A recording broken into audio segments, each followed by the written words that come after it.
So yeah, I'm James Valls. I'm the senior producer at Rebellion. I've been working on Battlezone for the last year and a half, I think. I think it's probably been like 18 months now.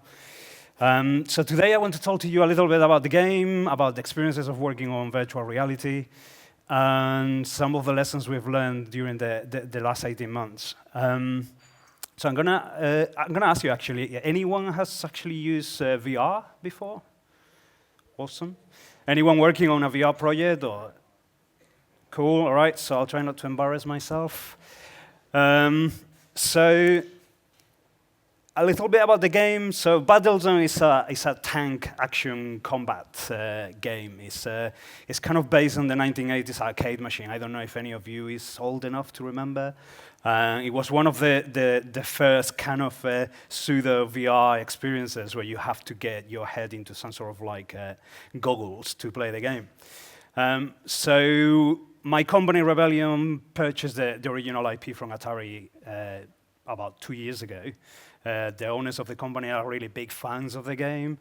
And they told us that, we could just try to do something with it. And we started experimenting. The game is coming out for PlayStation VR, and it's coming out in October, just on the day of the launch of PlayStation VR. Here's the trailer. Hopefully it works. The sound is not there.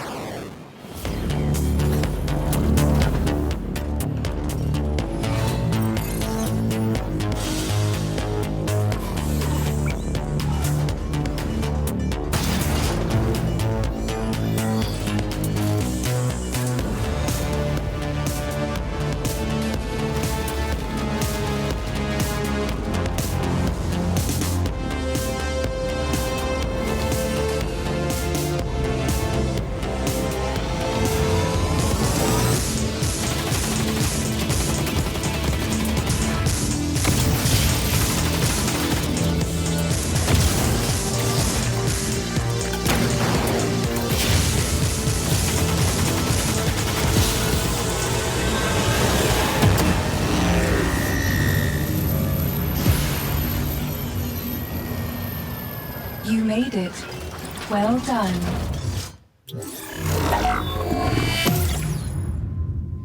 Right, pretty cool, right? So, a little bit about the game. The project actually started, one of the best experiences I've had at Rebellion is started just as an experiment. It was something that we got the IP at the time from Atari, and it was a coincidence in a way that we got Oculus and PlayStation coming to us with VR kits for the first time. So it kind of felt like it kind of made sense to do something with that franchise on VR, given that some people kind of think that as the first kind of VR title of the times. So we initially kind of started with Rebellion. I don't know if you guys know the company. We are about 150 or 200 people. This project actually started extremely small because VR was a new technology, because Battlezone is an IP that is known to some people, but not everyone, especially no younger audiences. We kind of started developing it as an experiment, just to see what we could do with it. It was like 3 of us in a room trying to figure out what to do with it. And it was just a happy coincidence that VR was starting to actually become a reality. So it kind of made sense that we were doing a game for it. So we started developing some demos for it.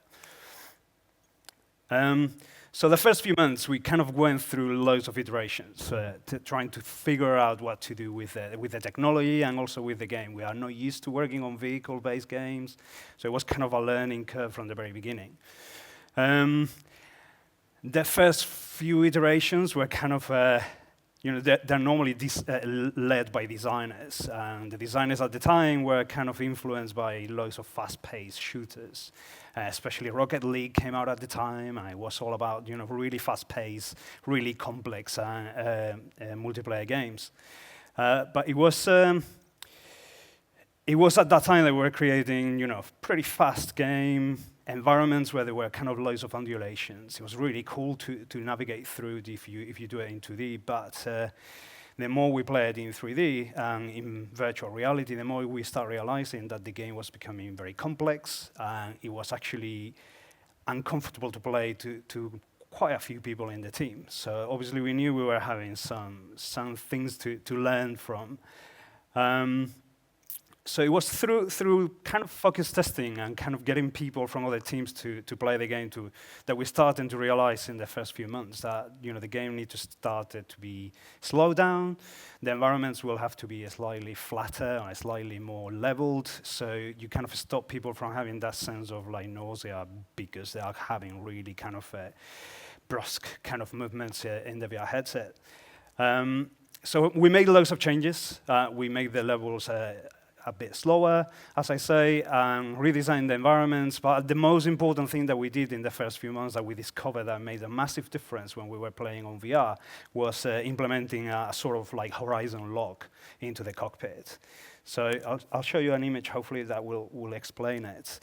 But initially, we were kind of tilting the horizon when changing the elevation on where we were going through with the tank through a ramp. And that was making a lot of people uncomfortable. Basically, the horizon was just tilting in front of you when you are using the VR headset. That's something that is kind of normal sometimes on games that are not VR-centric. And it may add to the feeling of immersion on non-VR. But it was actually truly making some people uncomfortable, and we something that the designers did was decouple the cockpit from the horizon and lock the horizons on the player's view. And that made a massive difference. I think that is the first time when we start playing some of the early levels and we realized that we had something where people weren't feeling uncomfortable. We had the right speed on the levels. We have the right level of detail in the environments. It's something that people don't realize is when you use a VR headset, all the sensations kind of amplify. Sometimes levels where, as a game developer, you're always trying to make the levels as detailed as possible, add as much stuff on it as possible to make a very good impression on the levels. That can be a bit of an issue on VR because too much information, it can be a bit too much for your senses. So that change, I think that was one of the biggest breakthroughs in the beginning of the project. So also one of the first lessons that we quickly learned was a lot of the stuff that we were doing were based on our experiences from working on previous games that were 2D. We had a lot of experience on third-person shooters, first-person shooters. And we quickly kind of learned, especially on the design side, that a lot of those lessons that we take for granted, that we know that we can implement in a certain way, doesn't really translate very well to VR. So it's really important that once you start working on a VR project, you kind of step away from the idea of like taking things for granted. Things that you think that they work in previous projects is not going to work on VR potentially.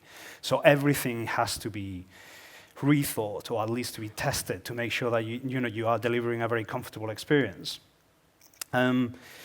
It's also worth kind of mentioning is that something that we discovered very early on is non-gamers, so people who are not like hardcore gamers, react to VR in a very different way. In some ways, they are a lot more. They don't have the 10 years of experience of restricting yourself to playing in a game in 2D in a kind of a square in front of you. People who don't play games, they come to VR just expecting a VR experience, and they tend to move around a lot more. And it's actually the hardcore players that we found a lot harder to actually push them to move their heads around and do kind of a look around 360 degrees on the game. So yeah, make sure that is, you take any opportunity you can to test any of your ideas with new people. In Rebellion, we always grab people from different teams. We bring our families to play the game. And something I discovered, actually, is making public demos was a massive kind of difference for us. It made a very big difference. So kind of roughly about 6-7 months down the line, we kind of started working on a demo to show Battlezone on PSVR on E3. And it's something that it was crucial to the development. So we got a lot of stuff right. It allowed us to actually show the game to a lot of people through the first few months. And we learned a lot of things from it as well. So one of the things that we knew that we got right was the onboarding experience, the idea that when you play the demo, you're actually not interacting with the game for the first few minutes. You're actually letting the players to get their headset on and start getting immersed into the experience without asking them to start doing stuff and interact with the game or start battling with a tank. So just give them time to kind of acclimatize and get used to the experience. So I think that kind of worked really well for the first demo. We knew that we could do better, but I think it worked pretty well. Another thing that I thought was really important, actually, is we did intentionally kept the controls and how the game plays in a very similar way than on a normal console first-person or third-person shooter of the last few years. So there's no motion controls to learn. There's no special kind of way of controlling the game. If you have played a third-person shooter in the last 10 years, you probably feel pretty much at home with the game. And I think that makes a massive difference. This is it's difficult enough to actually get to use the VR headset and getting used to it. So also, we did actually make a few mistakes and a few things that we thought that we could do better. One thing that we kind of tend to do is we put all the tutorials for the game in the beginning of the demo. So we are telling the player to switch on weapons, increase the speed, decrease the speed, all the basic controls we show them in the very beginning of the demo before they actually get control of the tank themselves. And I thought that was actually a mistake we did, thinking that it was simple enough for people to pick up. But by the time the player actually gets to play the game, it's been about 20, 30 seconds since we explained the tutorials, and people tend to forget. And something that you need to remember as well is like when you get the headset on, it's a very different experience because you got no awareness of anything that is outside the headset. So you will be surprised how many times if you play loads of games, you are used to have your controller and you look down briefly for a split second just to know where the buttons are. And you don't have that on VR. So you need to find a different way to show those controls. So luckily, we were able to do a second demo for a second E3 just over 8 months ago. And we got we took all the lessons that we got from the first demo and we tried to apply to this second demo.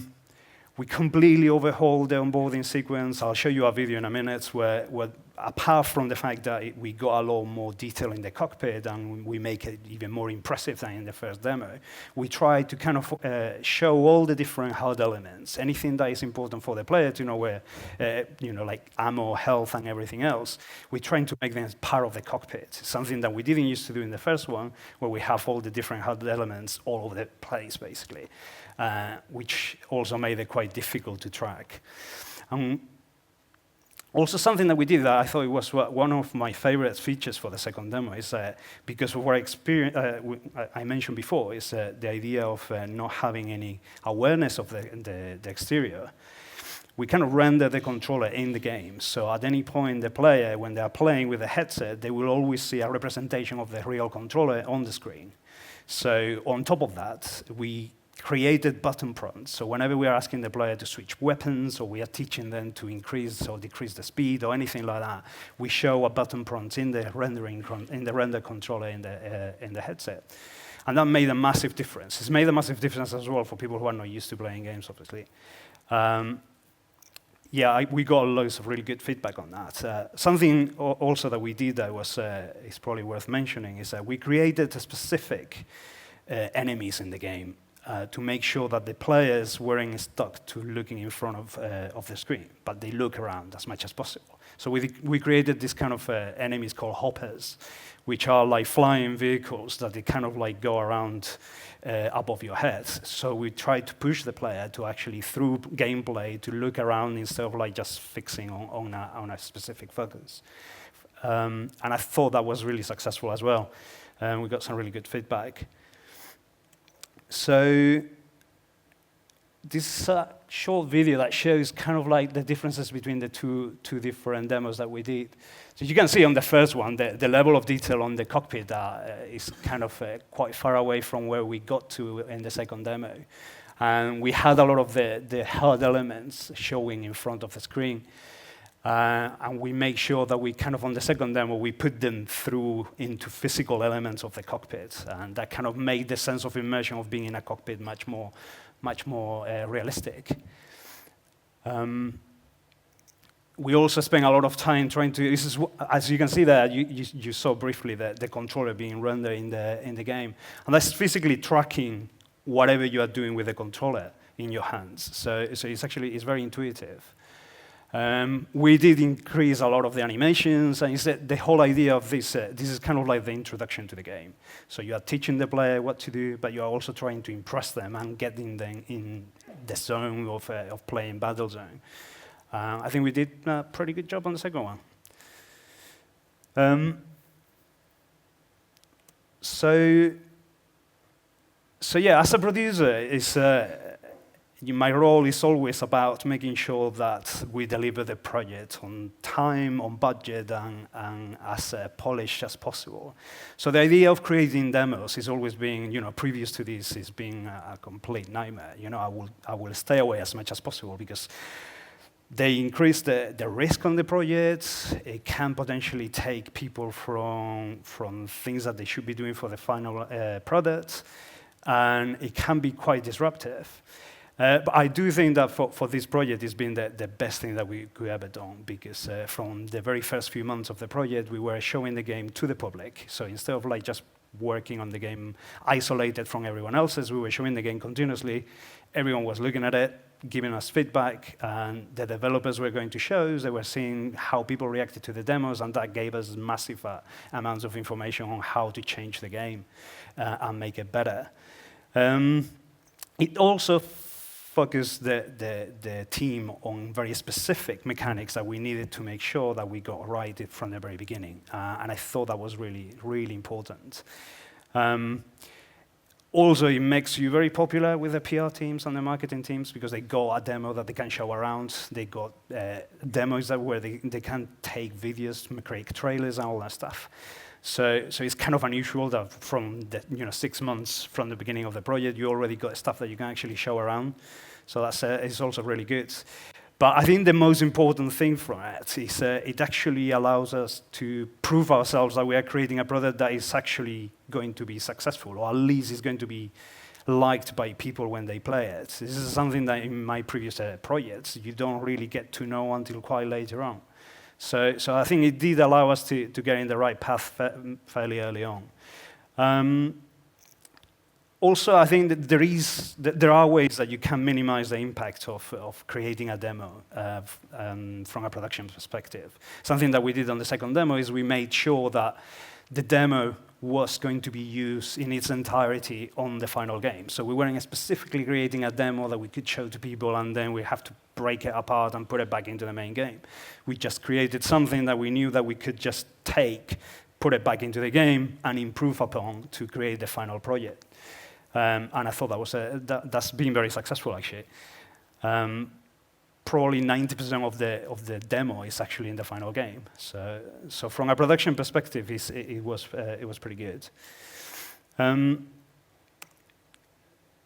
So yeah, I think something that we definitely learned, especially from taking the demos to the shows, was it did make us realize that our audience for the game wasn't necessarily only gamers, which is something that is quite unusual for the games that I've worked in the past. Something that I was seeing on the shows is there was a lot of people that weren't really interested in games, but VR is becoming such a big thing that people are really interested in this sort of new technology. And there's a lot of people, especially early adopters, that don't necessarily want to buy VR just because they are gamers. Sometimes it's the opposite. It's just they're just interested in new technology.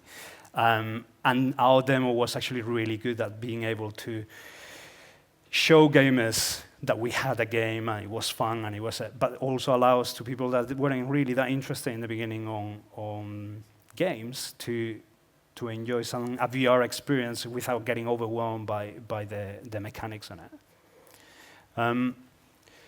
So yeah, the demo is definitely one of the things that have been the most successful on the project. So a lot has been said as well about how difficult it is to market VR, because unless you experience it, you really can't describe how you feel when you put your headset. And there's lots of things on the internet about it's very difficult to sell it to people and how the public is going to react until they see it. They're not going to spend 400 quid on the headset. But that is actually the same internally. I think it's really important that when you are trying to make a VR game, not only your team is working on VR, so anything that is external to your team that is going to have, that they are kind of stakeholders in your project, like marketing, the video guys, the audio guys, your boss, everyone needs to try the game in VR. If not, they just won't be able to sell the game as well as they should. An example we had is we're trying to create a trailer for the first demo, I believe. And the video guys start putting something together. They never really touched the VR headset because we didn't have enough of them. So they start doing it from, a PC, taking screenshots, taking videos just from the footage that we have in the game, but they never tried on VR. So those early trailers that we started putting together, they were extremely boring because it was a very fixed view of the game. And it wasn't really giving the user the experience of like moving around and the fact that you're actually being able to tinker with the cockpit and look around in the cockpit. So it's really important, and it's not just your team, it has to be everyone in the company. The same for your bosses, for your managers or whoever you need to talk to. It is very important that they play it in VR. Sometimes games can come across when you are playing in non-VR like slightly too slow, a bit boring, or there is not enough detail in the environment, and there are very good reasons for it. And if you see them in VR, you probably notice, but if the decision makers that are not doing it, you'll probably get into trouble. So yeah, everyone should be trying the game in VR. So I'm going to briefly go through some of the different teams that are involved in the making of the game and a few of the lessons that we've learned for each of them. So Rebellion's got its own Azura game engine. So we don't use third parties. We don't have any kind of middleware in it. So that obviously is got a huge cost to the team, but it's got massive benefits. One of them is whenever we wanted to start working on VR, we were able to talk to the tech teams that were sitting next to us and tell them, implement these libraries and prioritize these features that we need early. And that makes a big difference. We also have, obviously, as I mentioned, our own internal tech team. So whenever we need a new feature, we know that we can just reach and have a discussion with them. We don't need to wait for, a third-party company to decide that potentially having the control render on the screen is a critical feature for their engine. So we can just ask for it, which is pretty cool.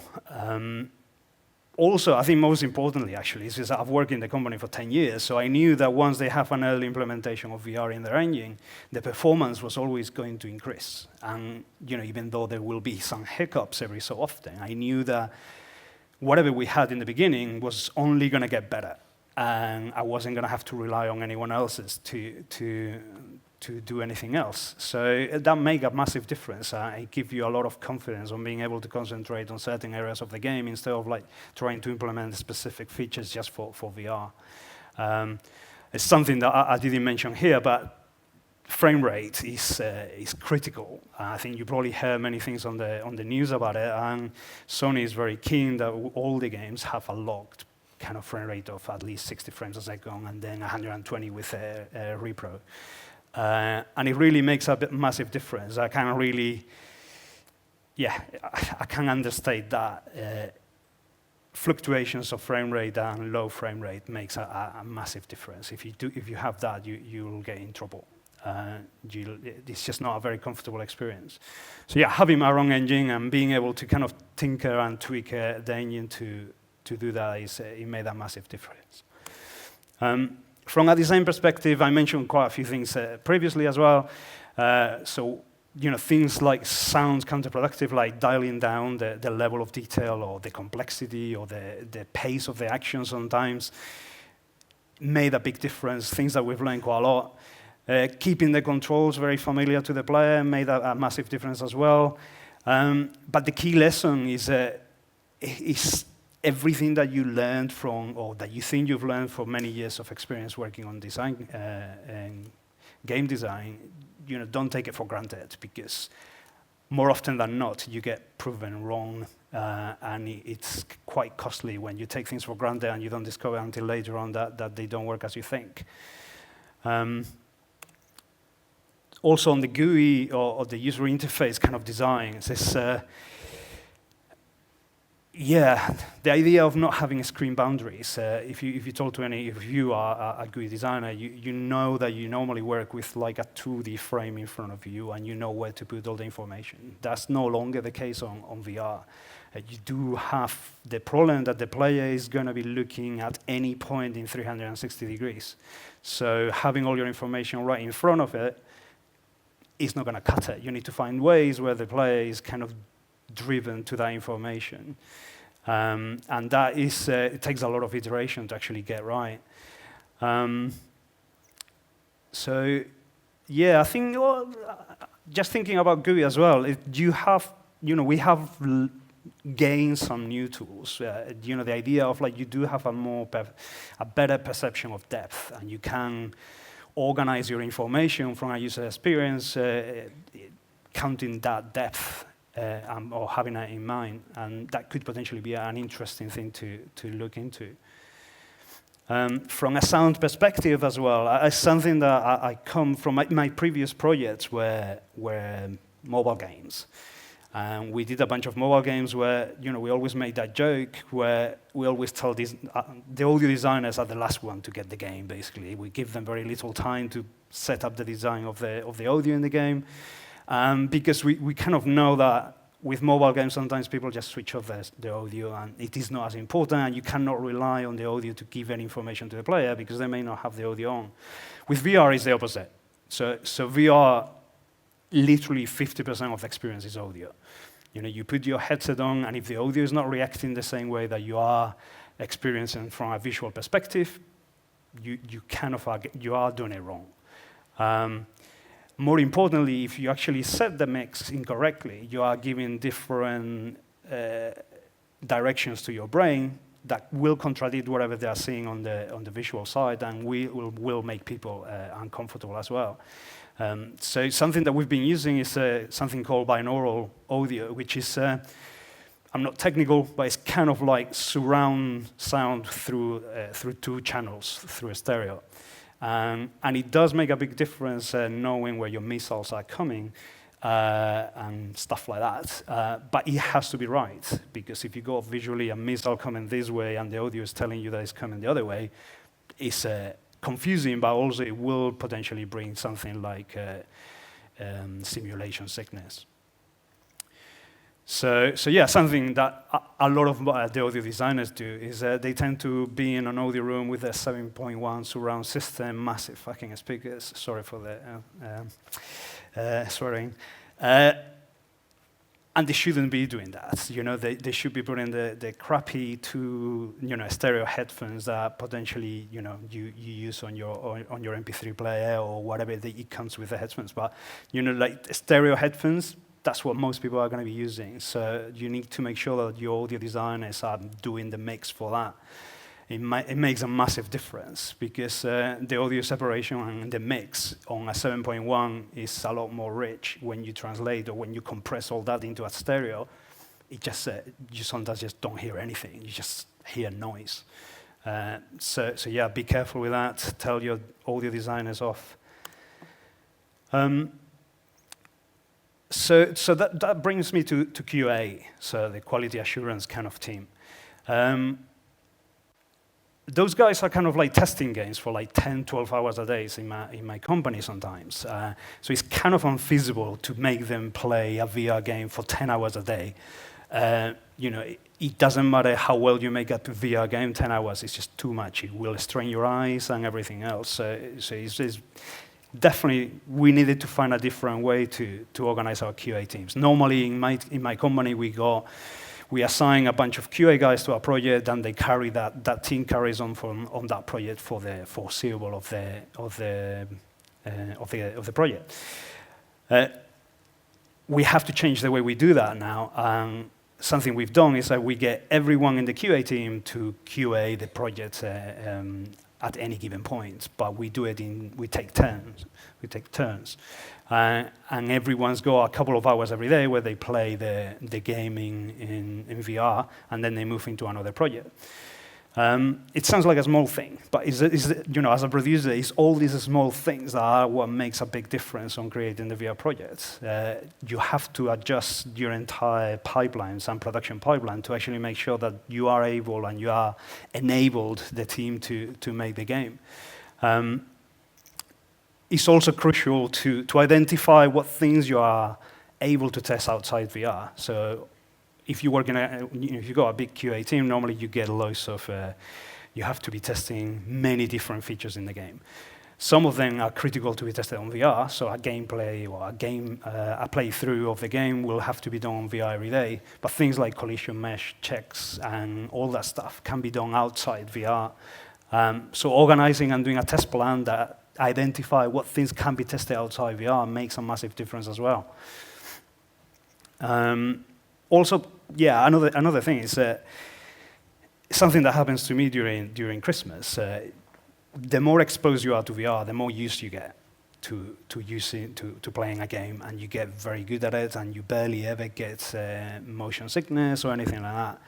But it's also true that after a while, that kind of fades away, and you go back a few levels on how kind of used to you get on VR. So I was playing and working on the game for like 6 months, and before I went for Christmas break, and 2 weeks of Christmas came back, and it took me a long time to actually get back into working on a VR project, into getting into that experience. It takes time to acclimatize, and you do go back to it. So yeah, keep that in mind.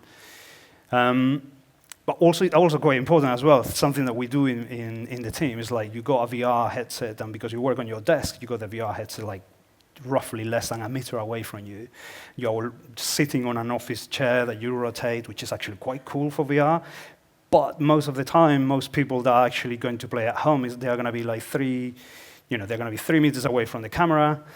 They're going to be sat in the sofa. They're going to be lying down potentially, or sat comfortably, and that kind of those small changes do change the way that the game plays and do change the way that the game feels. So just make sure that you test those environments as well.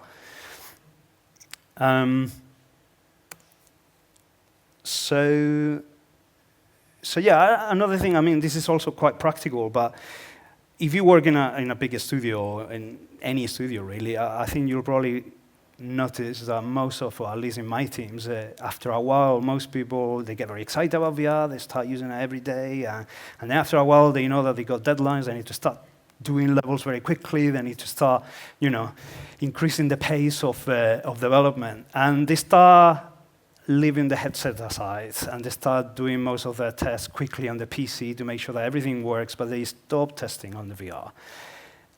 And that is super dangerous, because you don't realize how much stuff you take for granted when you are doing it on 2D that is going to work on the VR, and then you realize that you've created a level that is much more complex, it doesn't work for whatever reason on VR. So make sure that everyone in every discipline is actually always playing on VR. And it's something that we are kind of lucky because we do get our development pipelines, we kind of can create VR builds or VR-friendly builds like in 20 minutes. So there's not really excuses in my team to do that. And even then, just because we are lazy by nature, I think we just stop doing it sometimes, and it's a dangerous thing. So yeah, as a producer, I'm kind of the lessons I've learned is that I'm kind of very aware now of the level of iterations that we have to go through to kind of create a game that is actually successfully or enjoyable for VR. We're not, you have to remember that we're not only kind of discovering things from a game's perspective, but we are also, we got new technology, which is constantly being improved, and we constantly kind of moving. We have like new libraries every so often. We got new technology in terms of like motion controls and many other things that comes through like constantly. So you do need to make sure that you understand that things are going to take a lot longer than you think. But also, more importantly, you need to make sure that you communicate that to everyone in the company. People need to remember that you are working on new technology. Things will take longer. And this is something that, in production we always say that, we need to add like 10, 20% contingency to anything, any big tasks that we are making in the project. I will say that needs to be bigger for VR, especially if it's your first VR project. Contingency makes a big difference. And finally, I think, I believe that in the next 6-7 months, there's going to be a lot of VR experiences. The whole idea of getting into VR and the awesomeness of that experience is going to wear off. You enjoy it. The more you play VR, the more you will get used to it. It's still amazing, and it's still going to be a really interesting experience. But ultimately, you do need to make sure that your core mechanics are fun. I know that this sounds like a silly kind of, or an obvious kind of thing, but it's something that you don't realize how many times I talk to people from other projects or within the project where we kind of try to take for granted that VR is just going to be amazing by itself. You can't get lazy and not have a game that, the shooting mechanic is really good fun. The second-by-second gameplay is really good fun. And that is the key thing of any games, and I don't think it's changed on VR.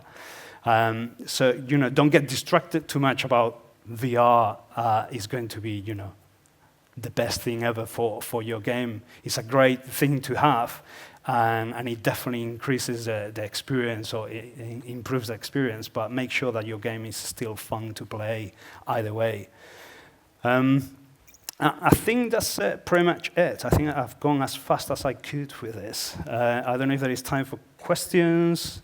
There is no time for questions. All right, so that's my email. If you got any questions, do drop me an email. I'm going to be around as well, so yeah, come and have a chat. All right, thank you so much. Thank you so much, James.